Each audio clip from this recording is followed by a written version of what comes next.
अगर आपने एक स्क्रिप्ट लिखी है और डायलॉग्स धमाकेदार ना हो ना, तो स्क्रिप्ट का मजा ही किरकिरा हो जाता है। डायलॉग्स जो है ना वो एकदम धमाकेदार होने चाहिए, डायलॉग्स में दम होना चाहिए। तो आप कैसे दमदार डायलॉग्स लिखेंगे, कैसे ऐसा डायलॉग्स लिखेंगे ना जो मेमोरेबल हो जाए, लोग है ना, ऑडियंस जो है वो थिएटर्स में आपके डायलॉग्स पर तालियां बजाए, कैसे आप करेंगे ये वीडियो में रह करके पूरा जानिए। आप स्क्रिप्ट राइटर है या फिर आप डायलॉग राइटर बनना चाहते हैं, आप देखिए, बहुत ही काम की वीडियो है। चलिए शुरू करते हैं। हाय एवरीवन, मैं हूं आकाश रोजक और आप देख रहे हैं आरएस फिल्म्स प्रोडक्शंस। चैनल पर नए हैं तो इसी तरह के इंटरेस्टिंग स्क्रिप्ट राइटिंग और फिल्म मेकिंग की वीडियोस देखने के लिए सब्सक्राइब जरूर कर लीजिए। देखिए, मैं आप लोगों को डायलॉग राइटिंग के टिप्स पॉइंट वाइज दे रहा हूं। तो फर्स्ट पॉइंट पर आ जाते हैं। अगर आप डायलॉग्स को लिखने बैठे हैं ना, तो आपको डायलॉग्स में रियलिज्म रखनी है। अभी जो समय है ना, अभी के समय में आपको डायलॉग्स जो है ना वो रियलिटी को दर्शाते हुए लिखना है। पहले के समय के जैसे नहीं कि थोड़ा सा आप बनावटी ढंग से लिख देंगे तो चल जाएगा, वैसा नहीं। आपको रियल तरीके से लिखना होगा। जो डायलॉग्स ऐसा फील आए ना कि मान लीजिए कि अगर आप बहुत ज्यादा उदास है, आपका सब कुछ खो गया है, तो उस समय आप क्या बोलेंगे, क्या आप सोच सकते, किस तरीके से वो रिएक्ट करेगा, क्या उसके मुंह से निकलेगा, वो आप लिखिए। ठीक है। अगर आपके मुंह से उस समय कुछ भी नहीं निकल रहा है, मान लीजिए कि कोई ऐसा सिचुएशन है जो बहुत ज्यादा कुछ बुरा हो गया, तो होता है ना बहुत कुछ मुंह से निकलता ही नहीं, कुछ भी, मतलब वो स्पीचलेस हो जाता है, तो उस समय डायलॉग्स मत लिखिए। तो कहने का मतलब ये है ना कि रियलिटी को देखते हुए आपको लिखना है। अब वो जमाना गया कि आप बहुत सारे डायलॉग्स में जो ये रखते थे ना, मिर्च मसाला लगा लगा करके लिखते थे, वो जमाना गया। रियलिटी को ज्यादा ध्यान में रखिए। ठीक है। आते हैं पॉइंट नंबर 2 पर। जो भी स्क्रिप्ट के मेन कैरेक्टर्स होते हैं ना, उन मेन कैरेक्टर्स का कुछ एक डायलॉग दे दीजिए जो कि बहुत पावरफुल डायलॉग हो, और वो जो डायलॉग है ना वो फिल्म में 4-5 बार कम से कम रिपीट हो। ठीक है। वो चीज वो एक ऑडियंस के दिमाग में डायरेक्ट अटैक करता है। वो ऑडियंस है ना, वो उसे बार बार सुनते हैं थिएटर में, बाहर जाकर के वही डायलॉग को वो फिर रिपीट करते हैं। जैसे पुष्पा मूवी आई थी, तो पुष्पा मूवी में क्या डायलॉग था, मैं झुकेगा नहीं साला। तो ये डायलॉग है ना, ये एक आइकॉनिक डायलॉग बन गया। ये एक ऐसा डायलॉग बन गया ना जो लोग थिएटर से निकलने के बाद भी याद रखें। फिर एक था अजय देवगन का, अत्ता माझी सटकली। तो ये सब डायलॉग्स है ना, इस तरह के कुछ डायलॉग्स आप लिखिए। 4-5 डायलॉग्स तो आपको मेन कैरेक्टर्स के कुछ ऐसे लिखने चाहिए ना जो चांसेस रहे कि फेमस हो जाए। ऐसा जरूरी नहीं कि जो आप सोचेंगे वही डायलॉग है वो फेमस हो जाएगा, ऐसा जरूरी नहीं है।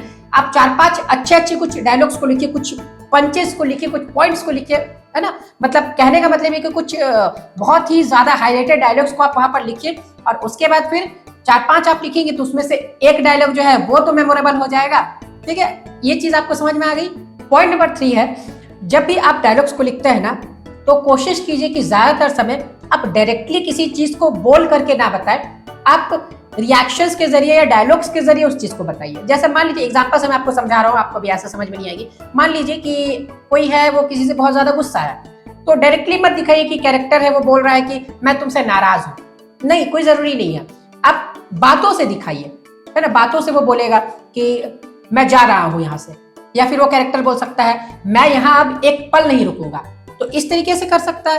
तो इस डायलॉग से ये पता चल जाएगा कि वो उससे गुस्सा है, नाराज है। ठीक है। ये डायरेक्टली बोलने की जरूरत है कि मैं नाराज हूं तुमसे। आपको बातें समझ में आ रही है। और आते हैं पॉइंट नंबर 4 पर। डायलॉग्स में कभी कभी क्या कीजिए ना, कुछ ह्यूमर भी डाल दीजिए, कुछ थोड़ा बहुत कॉमेडी भी डाल दीजिए। भले जो फिल्म है ना वो मान लीजिए कि थोड़ी बहुत नॉर्मल एक्शन है या फिर ड्रामेटिकल मूवी है, लेकिन थोड़ा बहुत आप उसमें कॉमेडी पंचेस डाल देंगे ना, ज्यादा नहीं, 4-5 जगह पर आप डाल देंगे ना, तो उससे ऑडियंस को फिल्म देखने में मजा आएगा। और एक पूरा जो इंटेंस जो सीन चलता रहता है ना, टेंशन वाला माहौल चलता रहता है ना, उससे थोड़ा सा ब्रेक मिल जाता है। ठीक है। मेरे कहने का मतलब ये नहीं कि आप एकदम पूरा कॉमेडी वहां पर डाल दीजिए, आप थोड़ा बहुत कॉमेडी का 1-2 डायलॉग डाल दीजिएगा तो ज्यादा बेटर रहेगा। आपने देखा होगा बहुत सारी मूवीज में जो सीरियस मूवीज रहती है, थ्रिलर रहती है, या फिर एक्शन मूवीज रहती है, ड्रामेटिकल रहती है, लेकिन उसमें भी कहीं कहीं कॉमेडी 1-2 जगह पर कुछ डाली भी रहती है, ताकि लोग जो है वो उस इंटेंस वाले माहौल से निकल करके थोड़ा सा हंस दे। ठीक है। पॉइंट नंबर 5 पर है कि आप जब डायलॉग्स को लिखते हैं ना, तो जो फास्ट सीन्स रहते हैं, जब आप स्क्रीन प्ले को पढ़ेंगे ना, या फिर आपने खुद भी लिखा है स्क्रीन प्ले को, तो आपको पता होगा कि ये सीन है, ये फास्ट है। तो आप फास्ट सीन्स के डायलॉग्स को ना शॉर्ट रखिए, छोटा डायलॉग्स लिखिए। और जो मान लीजिए कि कोई ऐसा सीन है जो थोड़ा स्लो में रखना है, उसमें पूरा कंक्लूजन निकाला जा रहा है, 3-4 लोग हैं वो बातें कर रहे हैं, जैसे सीरियल में ही होता है ना कि पूरा ड्रामा दिखाया जाता है, बहुत सारे लोग जो आपस में मिलकर के बातें कर रहे हैं, 4-5 लोग किसी टॉपिक पर डिस्कस कर रहे हैं, तो वहां पर आप लंबे डायलॉग्स लिख सकते हैं। या फिर किसी के फीलिंग्स को हर्ट हुआ है, कोई बहुत ज्यादा हर्ट हो गया है, तो उस समय में वो किस तरीके से डायलॉग को बोलता है, वहां पर आप थोड़े लंबे डायलॉग्स लिख सकते हैं, जिसे यूजुअली बोला जाता है मोनोलॉग। ठीक है, जैसे मोनोलॉग मैं आपको बता दूं कि एक कैरेक्टर अगर कोई है वो थोड़ा लंबा डायलॉग अगर लगातार बोलता रहेगा तो मोनोलॉग हो जाता है ना।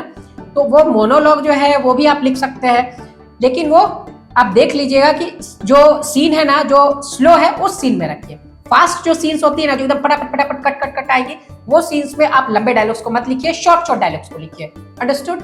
नेक्स्ट पॉइंट में बढ़ने से पहले मैं आप लोगों को बता दूं कि अगर आप घर बैठे पैसे कमाना चाहते हैं ना अपने राइटिंग करियर से, तो आप ऐसा कर सकते हैं सेंसर स्क्रिप्ट राइटिंग करके। देखिए, सेंसर स्क्रिप्ट राइटिंग करके ना आप अपने घर से, अपने शहर से, अपने गांव से घर बैठे पैसे कमा सकते हैं और बहुत अच्छे खासे पैसे कमा सकते हैं। तो सेंसर स्क्रिप्ट लिखने के लिए आपको उसे सीखना पड़ेगा। तो हमारे पास सेंसर स्क्रिप्ट राइटिंग के लिए एक कोर्स है जो अभी रिसेंटली लॉन्च हुई है, तो आप उस कोर्स को ज्वाइन कर सकते हैं।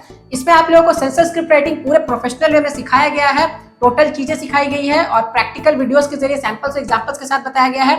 जो मूवीज है ना, मूवीज के एग्जांपल्स को दिखा दिखा कर बताया गया है, क्योंकि जो सेंसर स्क्रिप्ट होती है ना वो बाउंड स्क्रिप्ट से अलग होती है। सेंसर स्क्रिप्ट जो है ना उसका फॉर्मेट टोटल अलग होता है, वो टाइम कोड्स के जरिए पूरी लिखी जाती है और एक एक सेकंड का वहां पर महत्व होता है।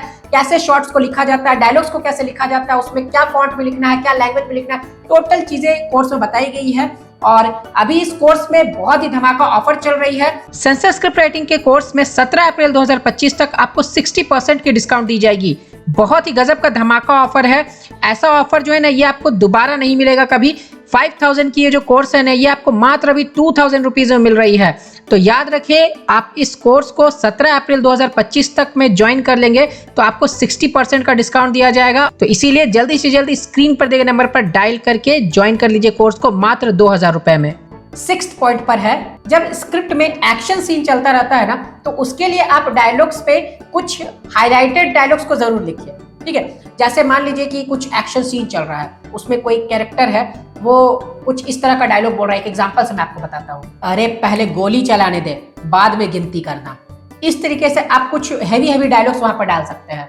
वो आपके ऊपर है, आप क्या डायलॉग लिखना चाहते हैं, क्या नहीं लिखना चाहते हैं। लेकिन जो एक्शन सीन्स रहते हैं ना, उस पर आप हाईलाइटेड डायलॉग्स को डालेंगे ना, तो एक्शन सीन्स वाले हाईलाइटेड डायलॉग्स जो रहते हैं ना वो ज्यादा चलती है।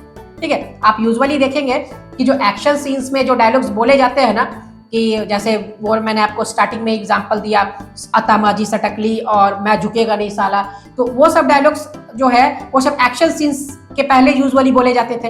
तो आप जब एक्शन सीन्स पे लिखेंगे ना, तो चांसेस ज्यादा रहेंगे कि आपके डायलॉग्स पर भी लोग तालियां बजाएं और जब ऑडियंस निकलेंगे थिएटर से ना, तब फिर उस डायलॉग को वो याद रखे, वो मेमोरेबल रहे। क्योंकि लोग जो है ना, उन्हें एक्शन पसंद रहता है, वो खुद अपने आप को शहंशाह समझने लगते हैं। जब लोग मूवी देख करके बाहर निकलते हैं ना, तो खुद अपने आप को शहंशाह समझने लगते हैं और उसके बाद फिर वो डायलॉग्स को वो बोल करके दूसरे को जताते हैं कि मैं भी कुछ हूँ, मैं भी पावरफुल हूँ। ठीक है, अब इतने पॉइंट से तो आप लोगों को समझ में आ गया होगा कि आपको डायलॉग्स को किस तरीके से लिखना है। बहुत सारे टिप्स मैंने आप लोगों को दे दिए। एक एडिशनल बात मैं आप लोगों को बता देता हूँ कि अगर आपको और ज्यादा अप्रोप्रिएटली करना है तो आप मूवीज देखिए, ज्यादा से ज्यादा मूवीज देखिए और ऑब्जर्व कीजिए, ध्यान दीजिए। ऑब्जर्वेशन जो है ना, ये एक राइटर के लिए बहुत ज्यादा जरूरी है। अब चाहे आप स्क्रिप्ट लिखते हैं या फिर आप डायलॉग्स लिखते हैं, आप ऑब्जर्व करेंगे ना मूवीज को। आज की जो जनरेशन की मूवीज आती है, जो चलती है, जो फेमस हो जाती है, जो मूवीज ब्लॉकबस्टर साबित होती है, तो उन मूवीज को आप देखिए और उसमें जो डायलॉग्स बोले गए हैं ना, वैसा आप कोशिश कीजिए कि उस तरह का आप लिखें। मतलब सेम डायलॉग्स को मत उठा करके लिख दीजिएगा, आप उस तरह से उस सिचुएशंस में आप डायलॉग्स को लिखिए, तब ज्यादा बेटर रहेगा। तो आई होप कि आप लोगों को डायलॉग राइटिंग के टिप्स पसंद आए होंगे। वीडियो को करते जाए लाइक, चैनल पर नए तो सब्सक्राइब करके रखिए। फिर मिलेंगे एक नए वीडियो में। Love you and bye bye.